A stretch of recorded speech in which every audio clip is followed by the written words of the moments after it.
জামাই ষষ্ঠী স্পেশাল আজ আমি বানাবো পোস্ত দিয়ে কাতলা মাছের দুর্দান্ত একটি রেসিপি। নমস্কার বন্ধুরা, আমি রীতা চলে আসলাম তোমাদের সাথে আবার নতুন একটা রেসিপি নিয়ে। আজ আমি একদম খুব সহজ পদ্ধতিতে পোস্ত আর দই দিয়ে দুর্দান্ত স্বাদের এই রেসিপিটি তৈরি করে তোমাদেরকে দেখাবো। এটি অসম্ভব খেতে হয় বন্ধুরা, একদম খুবই সহজ। অল্প কিছু সময় তোমরা রেসিপিটি তৈরি করে নিতে পারো। চলো রেসিপিটিকে শুরু করা যাক। এখানে আমি নিয়ে নিয়েছি হচ্ছে বন্ধুরা একটা প্লেটের মধ্যে কাতলা মাছ। আমি এখানে 4 পিস মাছ নিয়েছি, তোমরা তোমাদের পছন্দ অনুযায়ী কম বেশি নিয়ে নেবে। তারপর এটাকে আমি লবণ আর হলুদ দিয়ে মাছগুলোকে একটু মেখে নেব।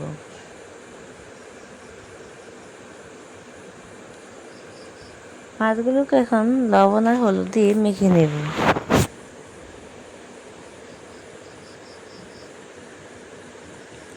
খুব ভালোভাবে লবণ আর হলুদ দিয়ে কাতলা মাছগুলো আমি মেখে এখন এখানে একটা কড়াই বসিয়ে দিয়ে কড়াইতে দিয়ে দিচ্ছি পরিমাণ মতো তেল। তেলটা গরম হয়ে যাওয়ার পর এখানে আমি দিয়ে দিচ্ছি হচ্ছে মাছগুলো। যে মাছগুলো আমি লবণ আর হলুদ দিয়ে মেখে রেখেছি, আমি এখানে মাছগুলো ভেজে নেব।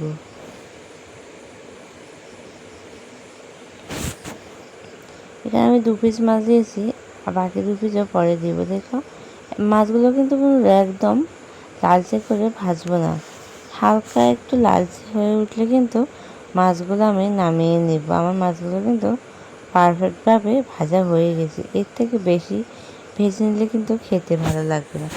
তারপর দেখো ওই তেলের মধ্যে আমি দিয়ে দিচ্ছি এখানে বড় সাইজের একটা পেঁয়াজ কুচি। তোমরা এখানে তোমাদের বেশি কম অনুযায়ী কিন্তু ব্যবহার করতে পারো। এখানে বন্ধুরা আমি আর তেল দিইনি, মাছ ভাজার তেলকে দিয়েছি। তারপর এখানে দেখো দিয়ে দিচ্ছি হচ্ছে 1 চা চামচ আদা বাটা। আদা বাটাটা দিয়ে খুব ভালোভাবে আমি কষিয়ে নিচ্ছি। পেঁয়াজটা আর মশলাটা খুব ভালোভাবে কষিয়ে নেওয়ার পর এখানে আমি একটা মশলা তৈরি করে নিয়েছি। দিয়ে দিয়েছি 3 চা চামচ পোস্ত বাটা, দিয়েছি 2টো কাঁচা লঙ্কা দিয়ে, আর সাথে দিয়েছিলাম আধা চা চামচের সাথে কম পরিমাণে একটু লবণ দিয়ে মশলা তৈরি করে এর সাথে দিয়ে খুব ভালোভাবে কষিয়ে নিচ্ছি। এরপর এখানে আমি বন্ধুরা দিয়ে দিব হচ্ছে দইটাকে খুব ভালোভাবে আমি ফেটিয়ে নিয়েছি। এখানে আমি 3 চা চামচ পরিমাণ দই দিয়ে দিয়েছি, দিয়ে সাথে অল্প পরিমাণে একটু চিনি দিয়েছি। দিয়ে খুব ভালোভাবে এটাকে কিন্তু কষিয়ে নিতে হবে বন্ধুরা।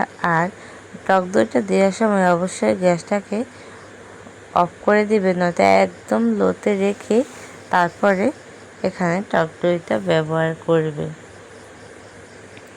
এরপর বন্ধু আমি এখানে আবারও অল্প পরিমাণে একটু লবণ দিয়ে দিয়েছি।